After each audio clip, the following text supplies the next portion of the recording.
Assalamualaikum warahmatullahi wabarakatuh. Semangat pagi kawan-kawan semua.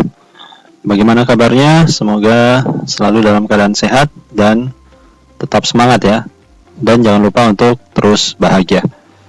Oke, kali ini kita akan membahas terkait Microsoft Word ya.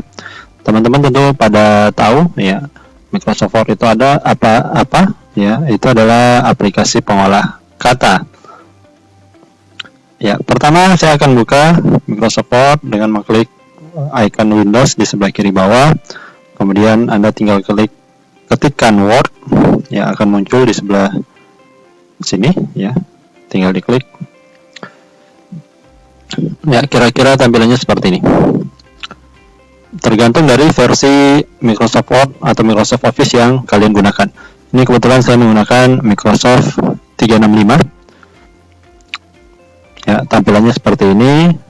Ada blank dokumen dan beberapa jenis template dokumen ya. Di sini kalau saya mau buka yang lebih untuk melihat berbagai macam template yang ada, ini sangat banyak.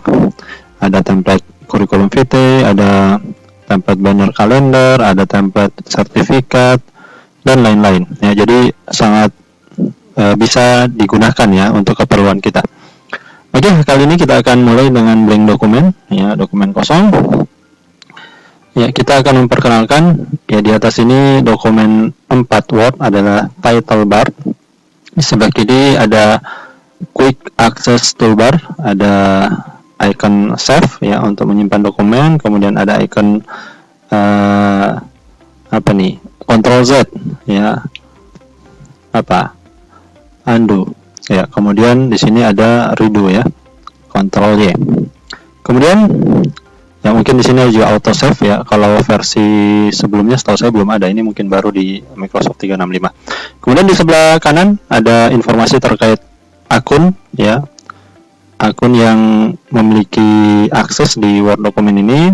Kemudian di sebelahnya lagi ada icon untuk menutup dokumen, kemudian untuk restore down atau mengecilkan tampilan jendela Microsoft Word-nya. Kemudian ada minimize ya untuk menghide atau menyembunyikan tampilan Microsoft Word. Kemudian di sebelah kanan ada ini namanya scroll bar ya, scroll bar ya. Kemudian di sebelah kiri dan di sebelah atas ada ruler ya untuk mengatur ya margin atau yang lainnya. Kemudian di bawah ada informasi page, ada satu halaman pertama dari satu halaman, kemudian ada null words atau belum ada kata yang diketikkan ya. Saya coba untuk memasukkan kata random ya, sama dengan ren buka kurung 100,6. Tadang. Ya, jadi menggunakan perintah itu akan menampilkan tulisan ya, yang terdiri dari 100 paragraf. Masing-masing paragraf terdiri dari 6 kalimat. Ini kita lihat di sini terdiri dari 9.560 kata ya, yang terdiri dari 14 halaman. Ya, kalau saya blok misalnya satu paragraf, dalam satu paragraf ini ada nggak ada infonya nih. Oke, saya lanjutkan. Kemudian di atas ada ribbon ya. Ribbon ini menu-menu yang ada di Microsoft Word. Kita mulai dari yang pertama di menu home atau di ribbon home ini ada group clipboard ya, ada untuk mengcopy teks, kemudian ada mengcut teks, kemudian bisa teks bisa gambar, kemudian ada untuk men-paste ya. Kemudian ada format painter. Format painter ini digunakan untuk mengcopy ya, format dalam suatu bagian teks ke bagian teks yang lain ya. Misalnya contohnya ini ya, kita langsung terapkan ya. Misalnya ini saya berikan format tertentu, misalnya formatnya adalah ditebalkan, di bold, kemudian saya taruh dia paragrafnya di tengah ya. Kalau ini saya ingin berlakukan, saya perlu 2 langkah tadi kan. Nah, kalau dengan menggunakan format painter ya, itu cuma 1 langkah aja ya, cuma format painter, kemudian saya letakkan di sini. Nah, kok warnanya tebalnya enggak ya? Ya, saya ulangi ya. Harusnya gini, format painter, berarti dia harus di blok. Ya, seperti itu teman-teman ya. Oke, saya Ctrl Z dulu atau undo dulu.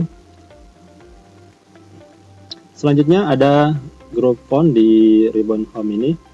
Ini untuk pengaturan ya hurufnya ya. Ada jenis huruf ya, defaultnya Calibri, kemudian default ukuran hurufnya 11 ya, kita bisa atur sesuai dengan kebutuhan. Kemudian ada bold, ada italic dan underline ya, sesuai kebutuhan. Ada strike through ya, kemudian ada apa nih, subscript dan ya superscript ya untuk pangkat ya. Kemudian di sini ada warna font ya, kemudian ada highlight untuk font dan seterusnya. Kemudian di sampingnya ada grup paragraf untuk mengatur misalkan bullet and numbering ya, kemudian ada pengaturan rata kiri, rata kanan, tengah, rata kiri kanan dan seterusnya. Kemudian jarak spasi antar paragraf ya, dan seterusnya. Di sampingnya ada group style. Group style ini untuk mengatur ya, ini nanti terkait penggunanya ketika kita membuat daftar isi ya, atau ketika kita akan membuat nanti suatu desain karya tulis. Nah, ini sangat dibutuhkan. Ya, nanti lebih detail akan kita sampaikan. Kemudian saya geser ke ribbon insert. Ya, di sini ada group page, ada group table. Ya, setidaknya untuk memasukkan kira-kira apa yang ingin dimasukkan ke dalam dokumen itu ada di menu insert ini. Misalnya memasukkan gambar, ya, kemudian memasukkan bentuk tertentu, ya, shape, ya, mau lingkaran, mau segi 4, segitiga dan seterusnya, mau garis, ya, mau bentuk nggak beraturan, itu bisa kita insert. Kemudian table juga tadi sudah, dan yang lainnya, ya, nanti kemudian ini juga yang penting ada header dan footer ya, untuk mengatur misalnya terkait penomoran halaman ya teman-teman ya. Di sebelah sini simbol ada persamaan ya, matematika maupun simbol-simbol lain. Kemudian di desain ini mungkin yang akan saya sebutkan aja, untuk misalnya yang biasa kita gunakan adalah watermark ya, untuk memberikan watermark tertentu di dokumen kita. Misalnya do not copy ya. Ya, ini ada kelihatan ya, do not copy. Ya, kita hilangkan aja. Kemudian di sampingnya ada page color ya. Ada yang sarankan ini nggak usah digunakan ya. Misalkan Anda mau menggunakan warna hijau, Anda cukup beli kertas A4 berwarna hijau aja. Ya, daripada Anda misalkan menggunakan ini warna hijau, ya, apa konsekuensinya? Ya boros lah tintanya ya. Kalau kalian harus ngeprint dari kertas yang warna putih, ya ngeprint warna hijau ini kan ya, lumayan. Mending Anda beli kertas yang warna hijau. Ya, seperti itu ya teman-teman. Kemudian di layout ini untuk pengaturan terkait kertasnya ya, bisa memilih misalnya ukuran kertas yang akan digunakan apa. Defaultnya adalah 4.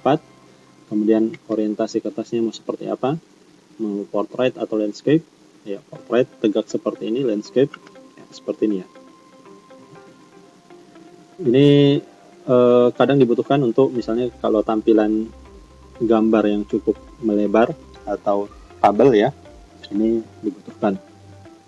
Dan pertanyaannya, apakah bisa dikombinasikan dalam satu dokumen? Ya, coba saya pengen dengar komentar teman-teman di kolom komentar di bawah.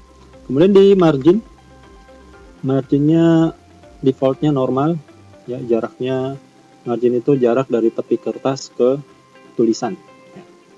Ini jaraknya 2,5 ya, saya sebut 2,5 aja ya, 2,54 cm ya, semuanya sama ya. Kita bisa sesuaikan dengan perintah yang diminta ya.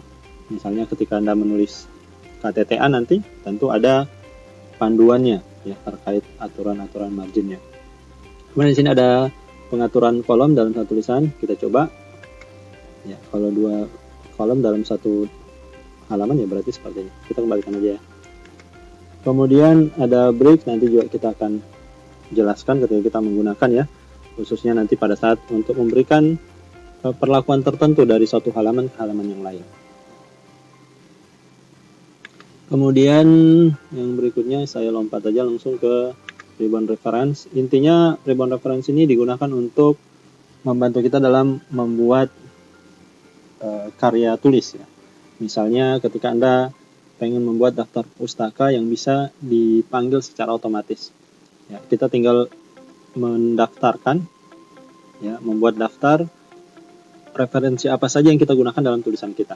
Misalnya di KTT Anda nantinya, Anda merefer ke atau melakukan citasi ke 10 buku, kemudian 10 artikel.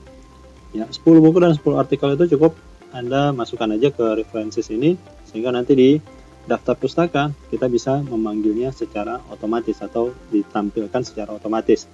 Ya, stylenya juga di sini bermacam-macam. Kita bisa gunakan sesuai dengan panduan yang diminta.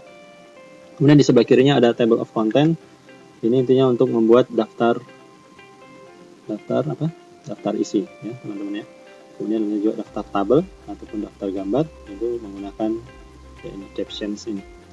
Oke, saya lompat ke ribbon selanjutnya. Ribbon selanjutnya ini tentang mailings. Ya, ini terkait dengan materi kita juga nanti di, kalau nggak salah, di pekan keempat, terkait mail merge ya, bagaimana caranya kita membuat suatu template dokumen tertentu yang ditujukan untuk banyak orang atau banyak pihak ya. Misalnya kita mau membuat surat undangan ya untuk 100 orang ya, masa sih kita harus membuat 100 halaman ya. Dengan menggunakan mail merge ini cukup 1 halaman saja ya. Oke, nanti kita akan jelaskan pada saat waktunya. Kemudian menu review atau ribbon review ini intinya di sini bisa digunakan untuk melakukan pengecekan bahasa ya. Untuk memastikan bahasa yang kita gunakan sudah sesuai nggak dengan kaidah bahasa yang seharusnya. Ya, kemudian di menu view ini untuk ya, tampilan dokumen kita. Ya, misalnya Anda ingin melakukan zooming ya, atau misalnya Anda ingin menghilangkan atau ya menyembunyikan rulernya ini, kita klik, atau ingin menampilkan navigation pen, nanti juga kita akan gunakan navigation pen ini untuk melihat, misalnya ketika kita sudah menggunakan tadi daftar isi, itu akan membantu kita ya, tapi nanti kita akan gunakan. Oke, selanjutnya help ini saya kira ya kita skip aja, udah tahu ya. Jadi kalau Anda butuh pertolongan udah sini aja. Kemudian ada Foxit PDF, ini tambahan saja karena kebetulan saya juga menggunakan Foxit PDF dan saya setting sudah terintegrasi dengan Microsoft Word. Oke, saya kira itu dulu terkait pengenalan kita dengan Microsoft Word. Nah, untuk selanjutnya nanti akan saya coba demonstrasikan ya, bagaimana kita membuat daftar isi ya dengan menggunakan fitur ya table of content atau fitur tabel daftar isi yang ada di Microsoft Word ini.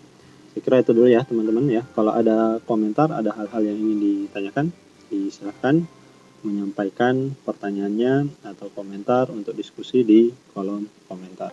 Saya kira demikian dulu. Terima kasih. Wassalamualaikum warahmatullahi wabarakatuh. Ciao.